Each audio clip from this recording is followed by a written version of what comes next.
마태복음 12장 38에서 45절 말씀입니다. 그때에 서기관과 바리새인 중 몇 사람이 말하되 선생님이여, 우리에게 표적 보여주시기를 원하나이다. 예수께서 대답하여 이르시되 악하고 음란한 세대가 표적을 구하나 선지자 요나의 표적밖에는 보일 표적이 없느니라. 요나가 밤낮 사흘 동안 큰 물고기 뱃속에 있었던 것 같이 인자도 밤낮 사흘 동안 땅속에 있으리라. 심판때에 니느웨 사람들이 일어나 이 세대 사람을 정죄하리니 이는 그들이 요나의 전도를 듣고 회개하였음이거니와 요나보다 더 큰 이가 여기 있으며 심판때에 남방 여왕이 일어나 이 세대 사람을 정죄하리니 이는 그가 솔로몬의 지혜로운 말을 들으려고 땅 끝에서 왔음이거니와 솔로몬보다 더 큰 이가 여기 있느니라. 더러운 귀신이 사람에게서 나갔을 때에 물 없는 곳으로 다니며 쉬기를 구하되 쉴 곳을 얻지 못하고 이에 이르되 내가 나온 내 집으로 돌아가리라 하고 와보니 그 집이 비고 청소되고 수리되었거늘 이에 가서 저보다 더 악한 귀신 7을 데리고 들어가서 거하니 그 사람의 나중 형편이 전보다 더욱 심하게 되느니라. 이 악한 세대가 또한 이렇게 되리라. 사랑하는 형제 여러분, 11월 14일 토요일 저녁 묵상에 오신 것을 환영합니다. 이스라엘은 그리스도를 기다리는 것이 그들의 정체성입니다. 에덴에서부터 하나님께서 언약하신 메시아, 즉 옛뱀 마귀를 밟을 여자의 후손 그리스도를 이스라엘 민족을 선택해서 그 민족 가운데 보내시겠다고 아브라함과 이삭과 야곱에게 언약을 주신 것이고 왕으로 보내실 것이므로 다윗 왕에게 언약하시고 다윗 왕가를 튼튼히 하셨습니다. 이 사실을 이스라엘은 다 알고 있고 그리스도를 기다리는 것이 그들 민족의 정체성입니다. 그리스도가 오시면 영접하여서 따라야 구약 이스라엘 역사 전체에 보람이 있는 것이죠. 그런데 정작 그리스도께서 오셨는데 이스라엘을 대표하는 지도층의 태도는 그리스도를 배척한 것입니다. 그것이 어제 37절까지에서 여러 가지로 나타났죠. 율법주의로 공격하고 안식일을 문자적으로 어기도록 유도하며 고발하고자 하고 손 마른 자를 고쳐주시며 안식일 준수의 바른 도리를 가르치시니까 오히려 예수님을 죽일 것을 모략하고 귀신 들려 눈 멀고 말 못하는 사람을 고쳐주시자 오히려 예수님이 귀신들의 왕의 힘을 빌린다고 대적합니다. 그들의 언행은 일관되게 예수님을 대적하며 스스로 마귀의 종들임을 나타내었습니다. 예수님께서 그런 상황 속에서 오히려 당당하게 천국의 진리로 가르치시자 이번에는 서기관과 바리새인들, 서기관은 신학자들을 말합니다. 서기관과 바리새인 중 몇 사람이 아마 선발된 사람들인 것 같습니다. 그들이 요구합니다. 선생님이여, 우리에게 표적 보여주시기를 원하나이다. 여기서 표적이란 단순한 기적과 달리 그 기적을 행하는 자가 누군지 증명되는 표가 나타나는 기적을 표적이라고 합니다. 단순한 기적은 미라클이죠. 그런데 이렇게 표적은 사인인 것입니다. 성경에서 표적이란 하나님의 사자라는 증거가 나타나는 것을 말합니다. 그러니까 예수님께 표적을 보여달라라고 하는 이 요청의 의미는 예수님이 그리스도라면 그리스도라는 표적으로 자기 증명을 해보라, 이런 말입니다. 그들은 예수님을 그리스도로 믿고 싶어서 요청한 것일까요? 그렇지 않습니다. 서기관과 바리새인들이 표적을 요구한 것은 시험하려는 목적으로 요구한 것입니다. 말하자면 구약시대의 엘리야처럼 하늘에서 불을 내려봐라, 이런 뜻이죠.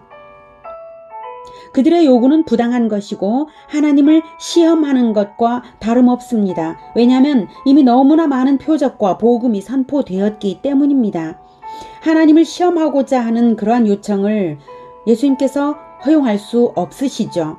마귀가 하나님을 시험하고자 했을 때에 하나님을 시험하지 말라고 예수님께서 마귀에게 하나님의 말씀으로 대적하여 이기셨던 것 기억나시죠? 하나님을 시험해서는 안 됩니다. 자, 그리고 그 사람들은 이미 너무나 많은 표적과 복음이 선포되었는데도 그것을 믿지 못하고 있기 때문에 그들은 믿음의 없음이 증명되고 있는 순간입니다. 그동안 어떤 것들이 예수님을 그리스도로 증명했나요? 예언대로 등장한 선지자 세례 요한이 요단강에서 공공연하게 대대적으로 세례를 베풀던 자리에서 세례를 했죠. 그때 대중의 귀로 들을 수 있도록 하늘에서 음성이 들려서 내 사랑하는 아들 기뻐하는 자라고 하나님이 직접 알려주셨죠. 그때 성령이 비둘기 형상으로 임했고요. 이후에 공공연하게 천국을 선포하며 다니셨고 귀신을 쫓고 병을 치료하고 인간으로서는 그 누구도 결코 할 수 없는 일들을 무수히 행하셨고 모든 가르침 가운데에서 천국의 왕 되심을 분명하게 선언하여 알리셨습니다. 예수님의 전도는 하나님 나라로 들어오라는 전도였습니다. 예수님이 그리스도이신 것은 너무나 명백합니다. 그런데 다른 표적, 그 이상의 표적을 요구하는 것은 이미 믿음 없음을 나타내는 증거입니다. 그래서 예수께서 대답하여 이르시되 악하고 음란한 세대가 표적을 구하나 선지자 요나의 표적밖에는 보일 표적이 없느니라. 이 선지자 요나의 표적밖에는 보일 표적이 없다고 하신 것은 불신앙에 빠져 있는 사람에게 더 이상의 표적을 보여준들 소용이 없다는 의미로 들리지만 사실 요나의 표적은 역사 최대의 표적입니다. 예수님이 말씀하시는 이 요나의 표적이 무엇인지를 그 다음 절에 말씀하시죠. 40절. 요나가 밤낮 사흘 동안 큰 물고기 뱃속에 있었던 것 같이 인자도 밤낮 사흘 동안 땅속에 있으리라. 네. 무엇입니까? 인자도 밤낮 사흘 동안 땅속에 있으리라. 즉 십자가 죽음과 부활을 의미하는 예언입니다. 이것이야말로 인류 최대의 표적이며 최고의 증거입니다. 이것이야말로 예수님은 그리스도다라는 것을 확증하는 것입니다. 요나 이야기는 아시죠? 성경 요나서를 읽어보시기를 바라고 여기서는 생략할게요. 자, 그래서 직접적으로 말씀하십니다. 41절. 심판때에 니느웨 사람들이 일어나 이 세대 사람을 정죄하리니 이는 그들이 요나의 전도를 듣고 회개하였음이거니와 요나보다 더 큰 이가 여기 있으며.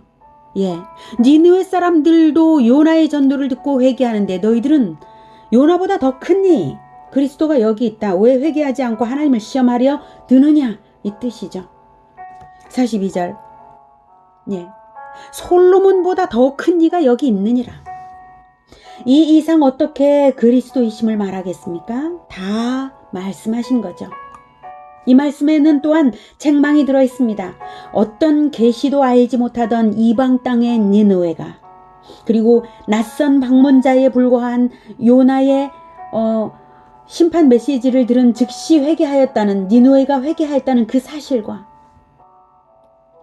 하나님의 계시를 받은 일이 없는 스바 여왕은 진정한 지혜를 얻고자 머나먼 이방에서 솔로몬을 찾아왔는데 요나보다 완전한 선지자여 솔로몬보다 완전한 지혜자인 예수님을 오히려 배척하는 유대인들은 심판때에 변명의 여지가 없다는 것입니다.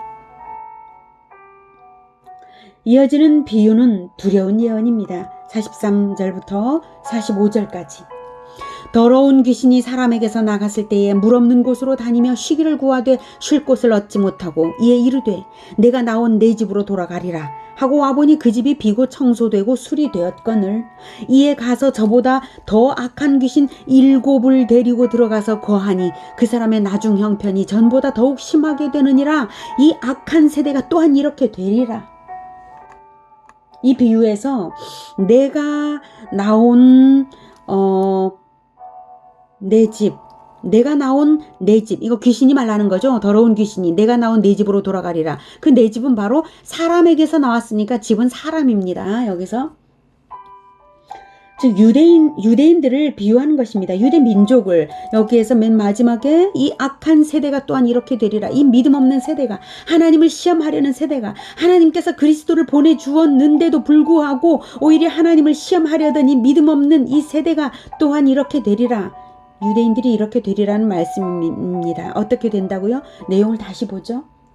그 집이 비고 청소되고 수리되었거늘. 여기서 비어있다는 것은, 자, 귀신이 사람에게서 나갔다가 다시 이제 되돌아온 거예요. 그 사람에게, 즉 유대 민족에게 돌아온 것입니다. 근데 그 집이 비고 청소되고 수리되었다는 거죠.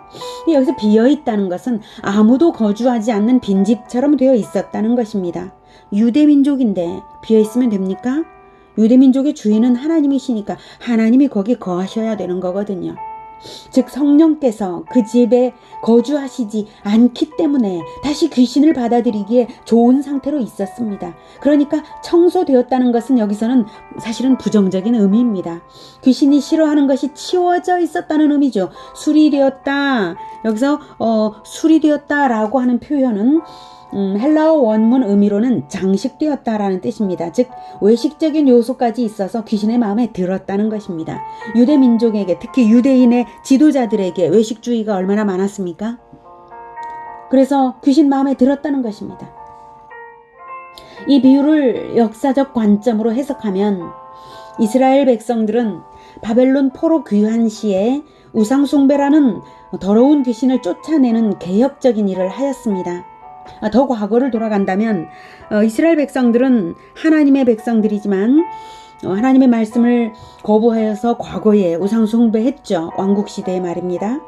그래서 하나님께서 이방 땅에 쫓아내셨습니다.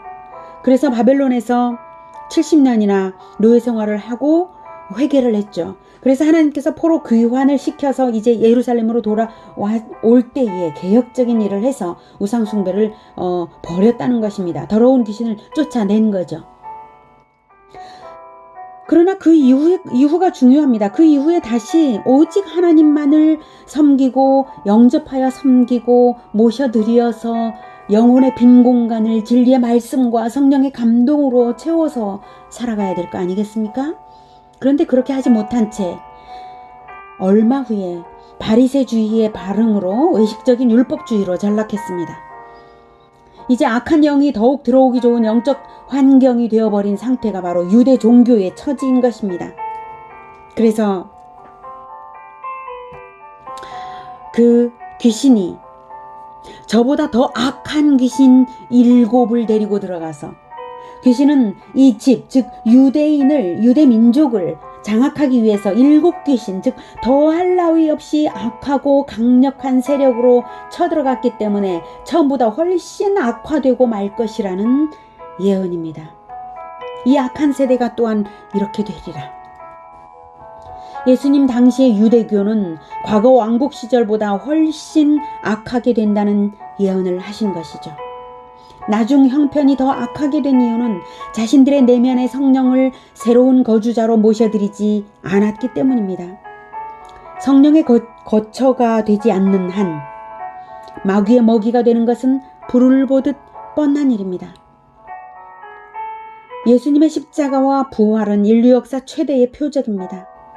십자가와 부활이야말로 예수님이 하나님의 아들이시요 죄 없으신 분이시요 우리를 위하는 죽음을 하나님께서 받으신 충격적인 사랑의 증거입니다. 이 진실을 뜨겁게 믿을 뿐만 아니라 예수님의 이름으로 받는 성령을 더욱 뜨겁게 사모하여 날마다 더욱 충만함을 받으며 예수님과 함께 이 복음을 전하는 우리가 되어야 하겠습니다. 기도하겠습니다. 하나님 감사합니다. 그 유대인들에게 예수님을 보내주셨지만 거절당하신 예수님을 오히려 우리에게 주셔서 우리로 하여금 성령을 받게 하시니 정말로 감사합니다. 우리가 스바 여왕과 같이 또는 니느웨 사람들과도 같이 회개하여서 예수님을 믿게 되니 얼마나 감사한지 모르겠습니다. 그러나 하나님, 이스라엘 민족도 처음에는 구원받았지만 자신들의 내면을 성령이 거하시게 하지 못하여서 마침내 일곱 귀신 들린 자처럼 되어버린 것을 볼 때에 하나님 또한 두려움을 느낍니다. 우리가 우리의 내면에 성령님을 영접하오니 날마다 더욱 충만하게 하여 주시고 떠나지 말아 주시기를 원합니다. 떠나지 말아 주시옵소서. 날마다 하나님의 말씀을 사모하고 날마다 성령께서 그 말씀을 해석해 주시고 또 우리의 걸음걸음을 인도해 주시고 우리를 깨닫게 하시고 하나님의 말씀을 다시 떠올려 생각나게 하여 주시고 우리로 하여금 구원받은 기쁨으로 충만케 하여 주시옵소서. 그리하여서 언제나 예수님과 동행하면서 예수님과 함께 천국을 건설해가는 우리가 되게 하여 주시옵소서. 예수님의 이름으로 기도드립니다. 아멘. 이어지는 시간은 개인 기도 시간입니다.